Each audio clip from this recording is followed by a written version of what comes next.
Эрхэмтэй аялалд гарахаар зэхэж байна уу? Тэгвэл дараах зүйлийг анхаараарай. Бидний өдөр тутмын хэрэглээний нэг хэсэг болсон гар утас, таблет, зөөрийн компьютер, дижитал зургийн аппарат, нөөц батарей гэх мэт цахилгаан төхөөрөмжүүд нь литий-ион батарейнаас дижигдэж байдаг.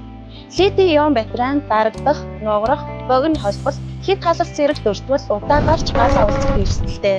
Иймдээ нислэгээр зорчихдоо дараах урьдчилан сэргийлэх арга хэмжээг заавал аваарай. Хэрэглээний цахилгаан төхөөрөмжийг зөвхөн гар дэшиндээ авч яв. Бүртгүүлсэн дэшинд хийхгүй байх. Power bank буюу нөөц батарейг зориулалтын хамгаалах хайрцагт эсвэл пластик ууданд тусгайлан хийх. Богино холболт үүсгүй байх үүднээс ансрыг лентээр тагилсан байх. Power bank буюу нөөц батарейг нислэгийн туршид өөрийн биедээ авч явах. Эсвэл урдсуудлынхаа халаас нь хийх. Нөөц батарейг нислэгийн явцад онгоцны цахилгаан тижээл залгаж цэнгэлгүй байх. Хэрэглээний цахилгаан төхөөрөмж бүхий гар дэшийг суудлын дээр фачааны тавиурт эсвэл урд суудлынхаа доогоор байрлуулахдаа дарж нугалахгүйгээр байрлуулах.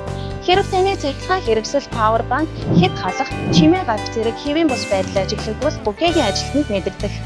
Та манай компани ухаанлаг цүнх тээвэрлэх журам, нөөц батарей хязгаарлал, нислэгийн явцад мөрдөх журам зэрэг дэлгэрэнгүй мэдээллийг www.mead.com веб хуудаснаас аваарай.